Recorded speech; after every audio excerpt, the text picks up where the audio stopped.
I trust that all is going well in your summertime. Whatever adjustments in your life schedule are taking place, we continue with our own. And for that reason, rather than posting some new teaching or sermon on my part, I'm going to be bringing you from my archives from 2009, December of 2009, when we're still at North Rome Church. Going back through because our life has been full, continuing to go see doctors for Sarah's stuff and for my stuff. And plus, I'll be preaching at the Pinewood campus of Somerville Baptist Church on the 30th this month, and I'm having to do some advanced prep to get that into the hands of the people responsible for the production of that. And so for that reason, I decided to go back and go through the archives and find something that's a reflection of the past, and realizing that it's already 15 years removed. So this is evidently in a sermon series. I will post the title and the text there. And hopefully this, for those of you who've been there or perhaps were there, this will be an encouraging trip down the memory lane for you. And for others, perhaps there's a word of encouragement to you in what's going on in your life right now. And so anyway, thank you for signing on and sharing this journey with us. And we will do something again next week. So thanks for the privilege. Enjoy this now for today's journey. Well, welcome to NAC and Grace Place. Somebody, and I don't think it was anybody either here at Grace Place, sent me this story this week, and it was too good to share, and I had to figure out some way to make it sort of tie into what we're talking about. So stay tuned, and hopefully we'll be able to do this. It seems like it's got to be a Texas rancher. I mean, it sounds like something that would happen there. That a DEA agent paid this guy a visit. And so he's talking to him out in front of his house, and he said, "I'm here, and I need to search your property. I need to look around your property." And the rancher said, "That's fine. I have no problem with that. Just don't go to that pasture over there." And the DEA agent says, "Now you need to understand something. I represent all the authority of the federal government." He whipped out his badge. He said, "You see this badge right here? This badge gives me permission to go anywhere, anytime, for any reason. Do you understand that?" And the rancher says, "All right, I'm sorry. Feel free." And so the rancher goes about his business. And in a little while, he hears this scream for dear life from this guy, and he comes around the side of his house, and he sees this DEA agent out there in the pasture being chased by his prize bull. And it looks like the bull is going to catch up to this guy, and this guy is screaming, "Help me, help me." And the rancher yells out, "Show him your badge." All right, we're going to tie that in. There is a point here. We all recognize this image of this character, even if you're not a real student of history. It's like everybody, at least in America, knows who Benjamin Franklin is. And Franklin was a remarkable man. The more I read about him, the more intrigued I am. He was a brilliant man. He was the guy who introduced bifocal glasses to those of you that are blessed with that experience. He was the one who actually had a hand in the creation of the public libraries, and a lot of other things that we enjoy, as a people here. And interestingly enough, one of his best sayings, and we're using it as sort of as a backdrop for our study, is he said this: "An ounce of prevention is worth a pound of cure." Now, what's interesting is that most people don't understand the context in which this very famous saying occurs. That one of the things also that Franklin was involved in promoting was public safety in terms of fire prevention, because that was one of the things that was really dangerous in urban settings back in his day, because they didn't have the modern sprinkler system, the fire suppression system, and he was the one who promoted the first fire insurance and the starting of public fire departments. And it was in this context of fire prevention that he gave us this very famous saying that an ounce of prevention is worth a pound of cure. In our study on kingdom thinking, and we're bringing this weekend, we're bringing this thing into a conclusion, and then I'm going to use next week for doing something to sort of wrap up the year as we move forward. I thought this was probably a pretty good note to sort of end this study on, because I know that with and I hope you're not offended by this, but the kind of folks that end up gravitating to NAC, and we've talked about this in recent weeks about how it's better to learn from the mistakes of others. I think last week it was the stupidity of others that we talked about, and that we're not really good about that. We want to practice our own stupidity and hopefully we learn from that. In terms of a spiritual journey, and the fact that we're talking about these whole issues of what it is to know God and to have a relationship with Jesus Christ, and to do it in such a way that affects our very thought processes, because our thought processes, or the absence thereof, is what shapes our actions and our conduct and our words and where we go and what we do, and whether in fact we are a real reflection of who we ought to be as a result of our relationship with God.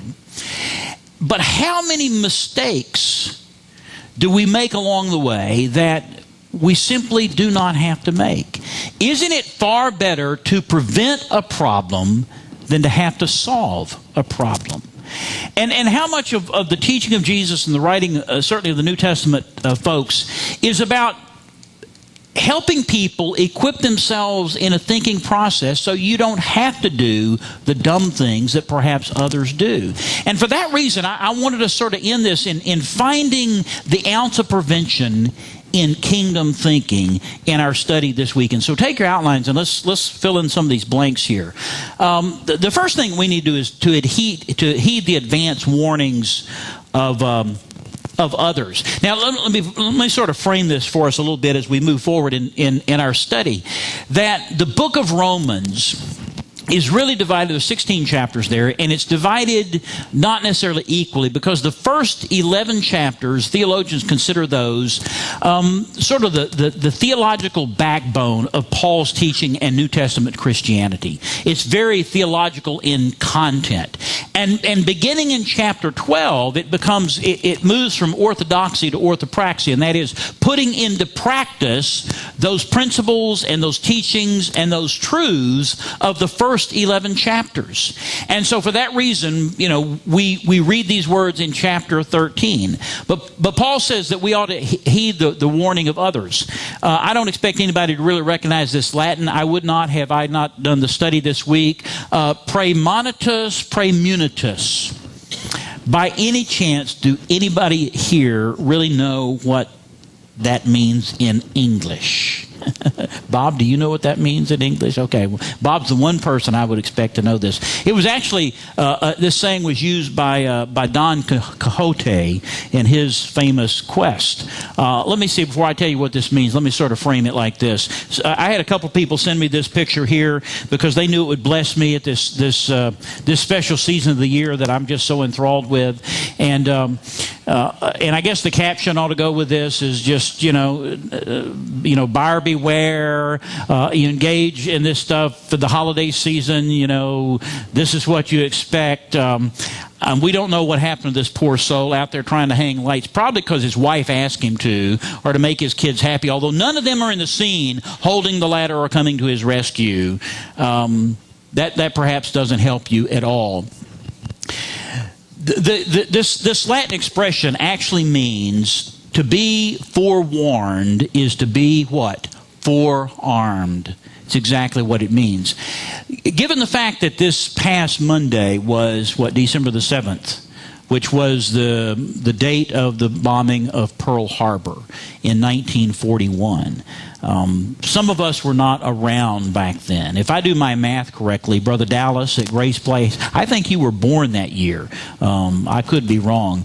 It's sort of interesting. I went because I minored in history in college, and I've sort of majored in history much of my life, and primarily in church history. And one of the areas that I spent a good bit of time reading and researching was in post 1916 in America history. And I came across a story about this book right here entitled The Deceit at Pearl Harbor. And let me just share some tidbits based not only on this book but on some others that that have come out in recently. This was actually written by a man who was there. He was at Pearl Harbor. He was the last surviving man on the commander at Pearl Harbor on his ship. He was in Japan at the end of the war. So this man saw the whole thing, and he writes, he says, perhaps the most astounding revelation in this book is the transcript of the telephone conversation between Churchill and Roosevelt 11 days before Pearl Harbor. That Roosevelt ignored the warning from Churchill that a large Japanese task force was on its way to Pearl Harbor.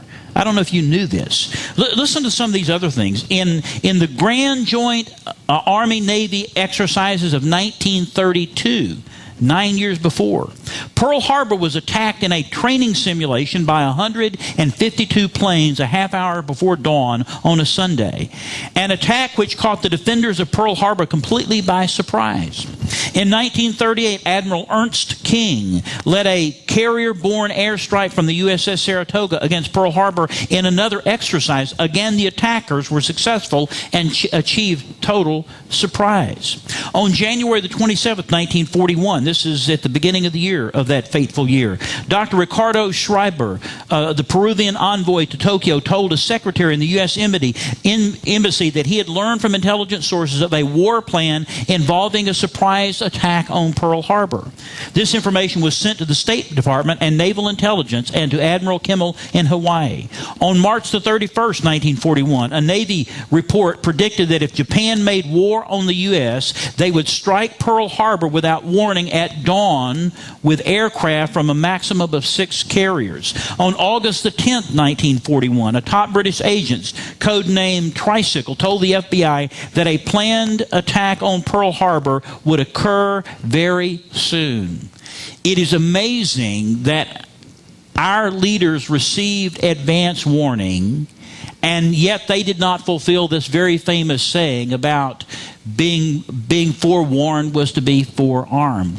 To be a kingdom thinker and to avoid some of these things, this is like one of the most famous pictures that I found of that event that took place back then, is to not listen to these warnings. And what we need to do is to learn from those ahead of us on the spiritual curve, to heed the advance warning of others, because wherever you are in your personal spiritual journey, some of you actually may not be at that place where you have begun that journey in a relationship with Jesus Christ. Most of you actually have. And we are all over the spectrum. I know both here and at Grace Place and in all of our services, there are people who have just entered into the kingdom of God, and then there are some of us who have been in the trenches for a long time.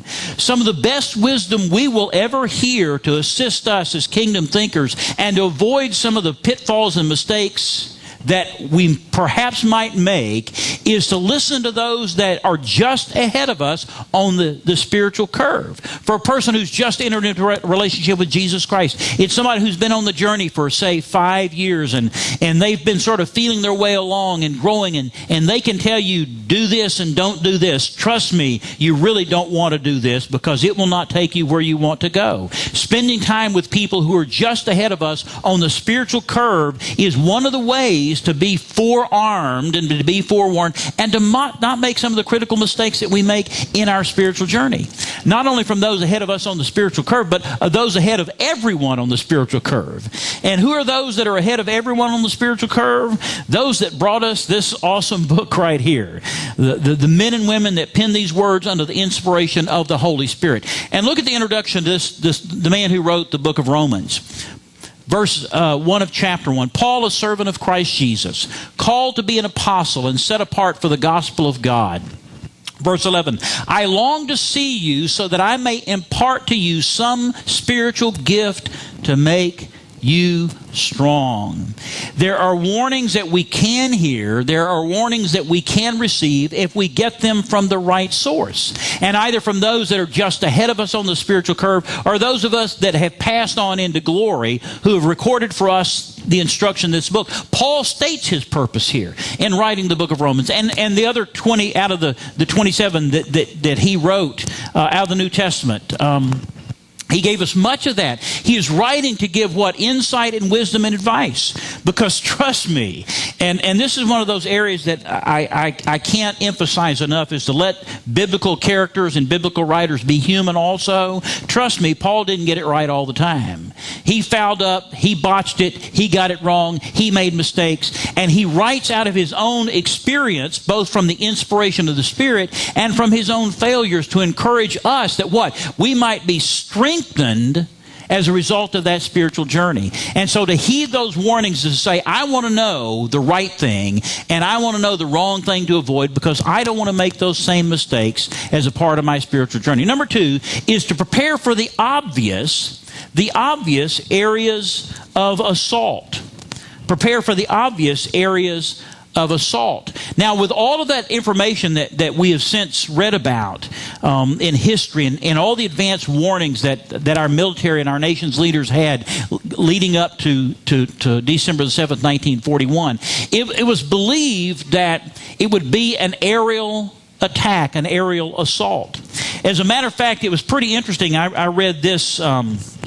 Also, this person writes in and talks about somebody that he was in temporary charge of a multi-million filter center in the mountain close to Fort Shafter on December the 7th. He said, I called the filter center at 5:45 a.m., Sunday, December 7, and asked to talk with senior officer in charge. The telephone operator told me there were only 4 people there. The duty officer, a second lieutenant, Kermit Tyler, was in his second day of training, an observer of overall plotting. I finally talked to him and told him to immediately call someone with authority and pass the word that we have picked up over 150 blips on our radar screen and to get some action right away. He gave me a bunch of BS, and as far as he was concerned, there was no action needed at that time. He had at least an hour and a half of time to warn Pearl, but he chose to do nothing. In light of the history of what they had discovered, it was believed that the primary way that the enemy would attack was by air. In the same way, for us in our spiritual journey, there are some areas, there are some places in our relationship with God, in our relationship with our world and those around us, that it would be rather conspicuous where the assault might come from. There are those that test the integrity of our love, those assaults that test the integrity of our love. Look at how Paul says this in chapter 13 and verse 8. He says, let no debt remain outstanding except the continuing debt to love one another.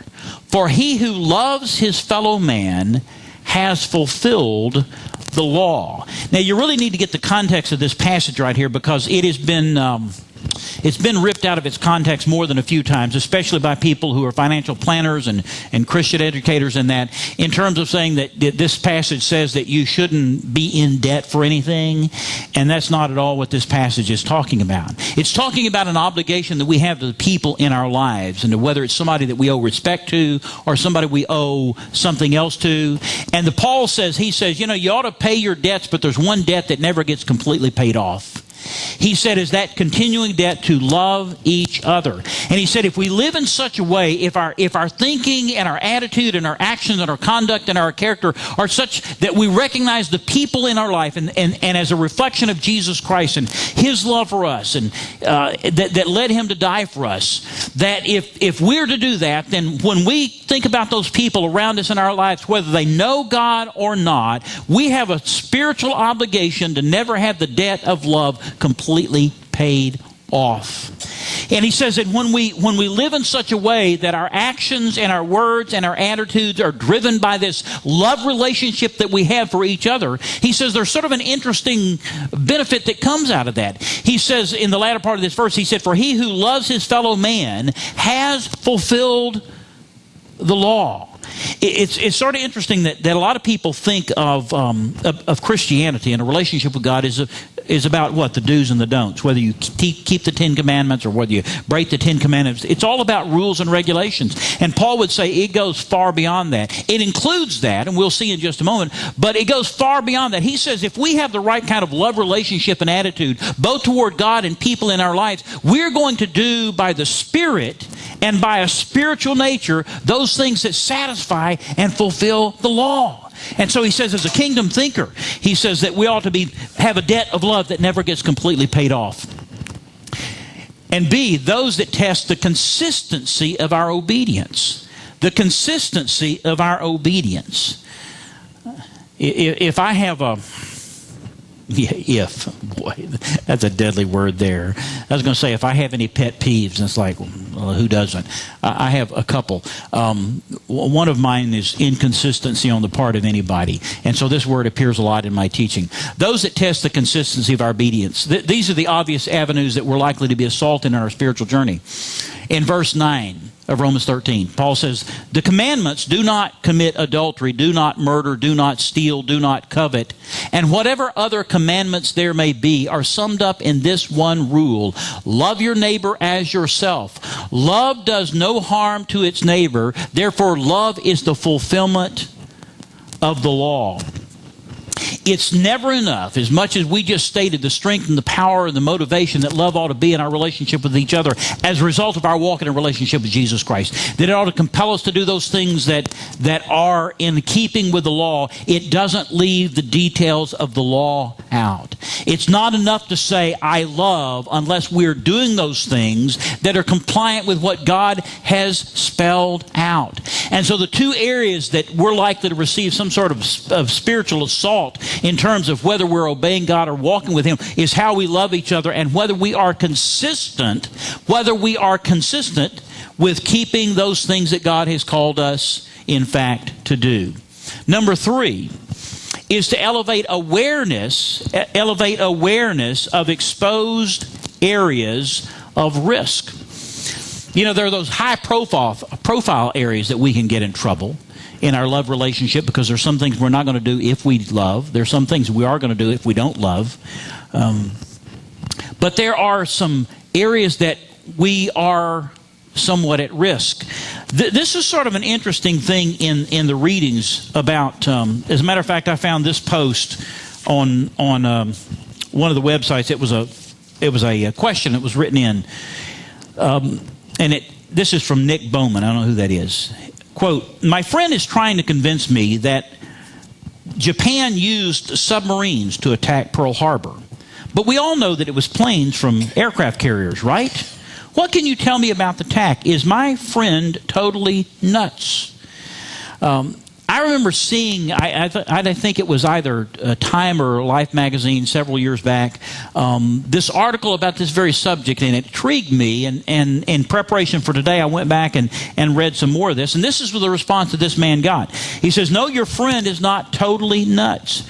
When the Japanese Navy launched its attack on the naval base at Pearl Harbor, Hawaii, that brought the United States into World War II, the strike included both carrier-based aircraft and small midget submarines.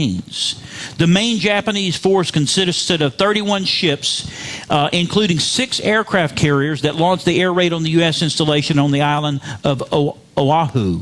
An expeditionary force of 28 submarines was also sent from Japan, primarily to scout the area around the island and report movement of U.S. ships before the attack. 11 of these submarines carried amphibious scout planes for reconnaissance, while another 5 carried midget submarine designed to participate in the attack.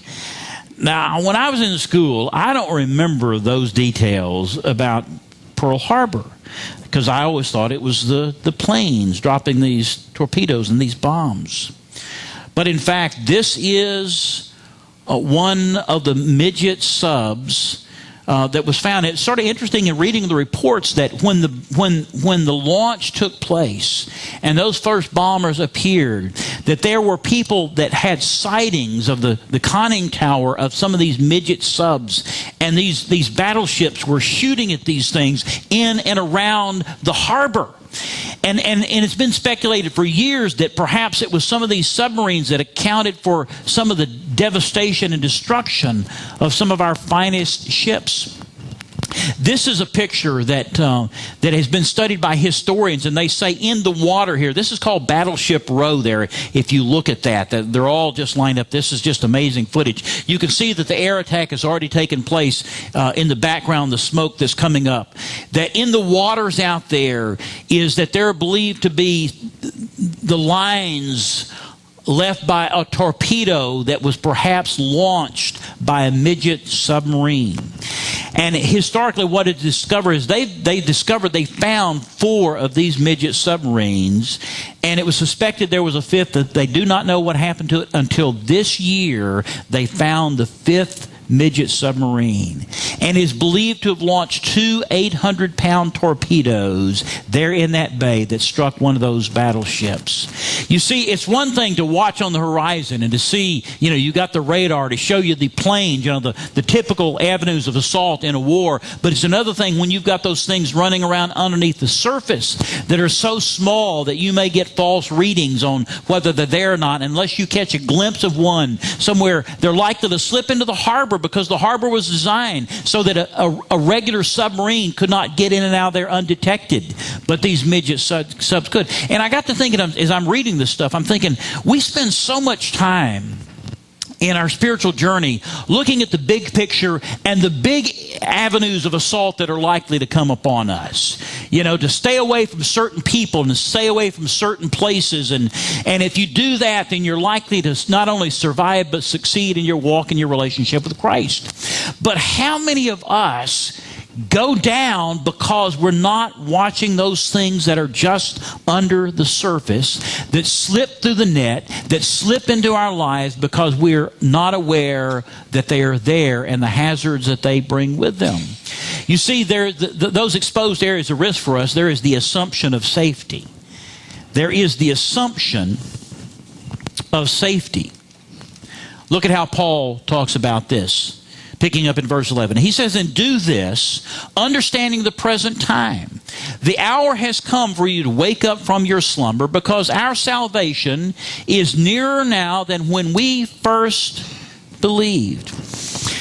The idea of any person in pursuit of a relationship with God, that somehow there's a time and a place when you can actually relax from the spiritual challenges that come sort of with the job. That there's this area of safety. Paul is writing to these people in first century Christianity. He says there's never a time for you to spiritually sleep, because he says you don't know how soon we're going to be at the final destination to start with.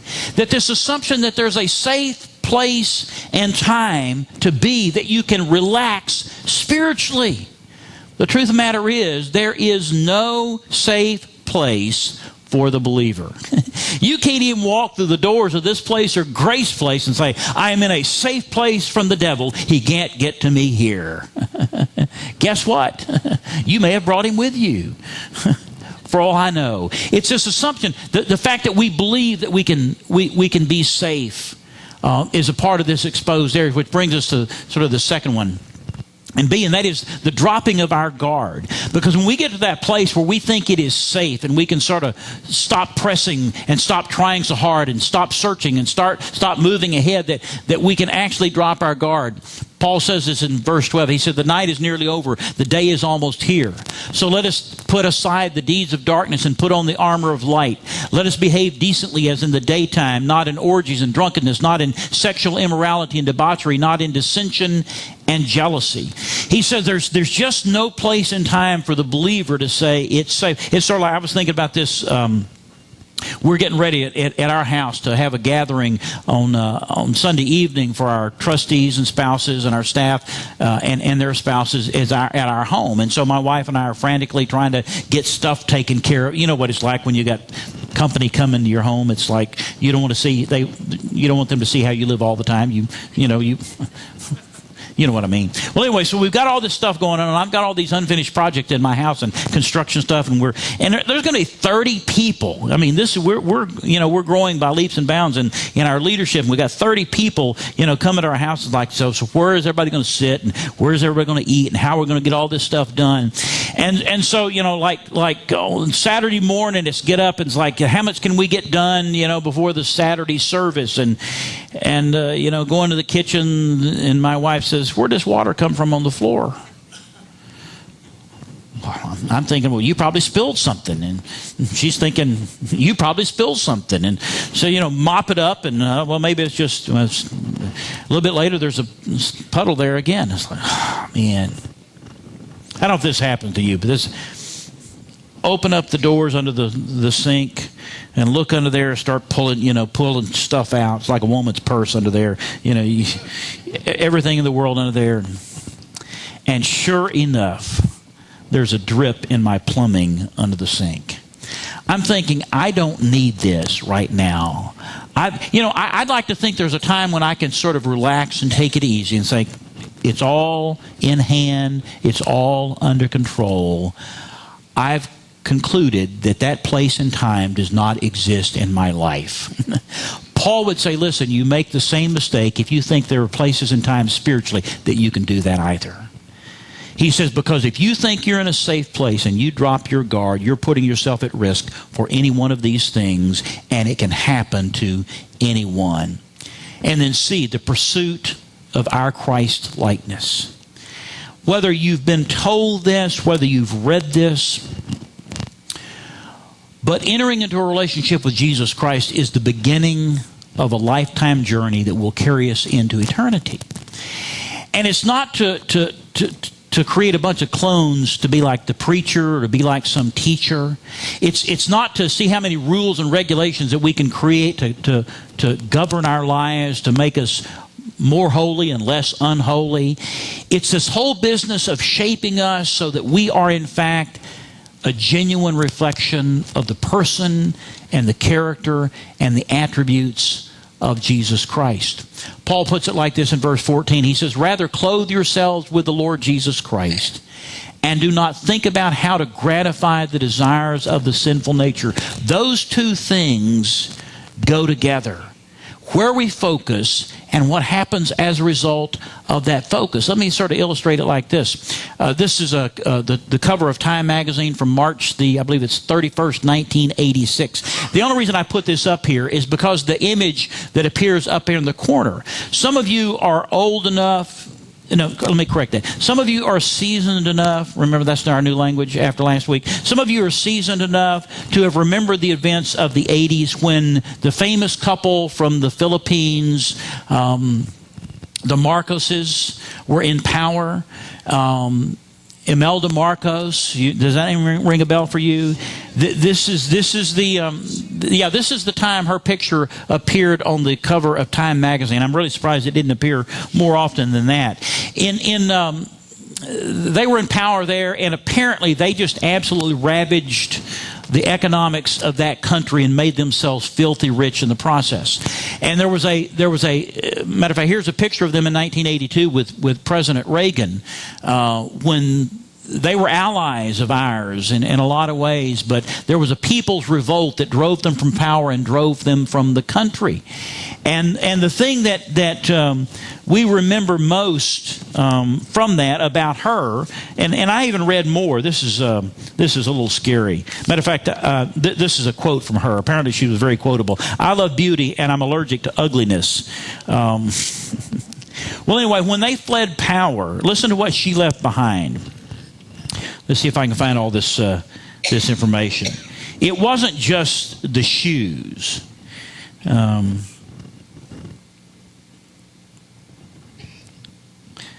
After the Marcos family fled, the Marcoses were found to have left behind 15 mink coats, 508 gowns, 1,000 handbags, and 3,000 pairs of shoes. Actually, it was 2,700, but who's counting after that? Somebody did an estimation of 2,700 pairs of shoes. Listen to this. If Imelda Marcos changed her shoes 3 times a day and never wore the same pair twice, it would take her more than 2 years and 5 months to work through her shoe supplies as it existed on the day she fled Manila. Since she undoubtedly would continue to buy new shoes even while trying to do justice to the old supply, it is clear she could never wear all of her shoes. Now we remember that because it was just, we were astounded. This woman just had housefuls of shoes. And I thought in this context of kingdom thinking and what Paul says about, he says, but put on Jesus Christ. Put on Jesus Christ and don't make provisions to the flesh. Imelda Marcus was so obsessed with clothing and shoes that she did everything she could to have more and more and more.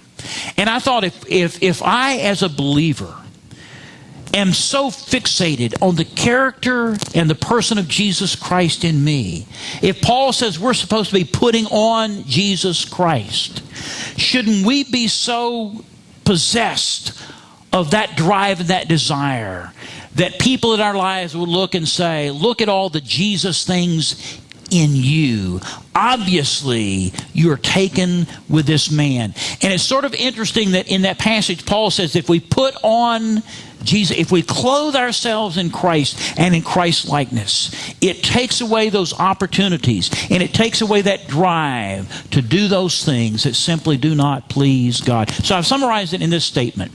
When we become so consumed with clothing ourselves in the character and the attributes of Jesus that there is no living without it, we will have discovered that ounce of prevention and truly become kingdom thinkers. I want you to bow your heads. Well, there you have it. 15 years removed, and grateful that you can be a part of sharing this journey with us in reflection. A word of thank you for your faithfulness to be a part of this, those of you who log on a weekly basis looking for a fresh word, and we're honored to bring that to you, and especially when we have a chance to preach in the local churches. I do want to hear from you, so please reach out to me at this email address, and I'll be glad to correspond with you. And for those who support the ministry financially, we're grateful for that, and there are electronic ways to do that if you want to become among those. And if you want to do it old school, then simply make out a check to Church Rebirth Ministries Incorporated. We are a 501c3 organization, so your contributions are tax deductible, and you simply mail it to this address. It will go into the ministry account and then go to those purposes. So thank you for the awesome privilege, and look forward to next time.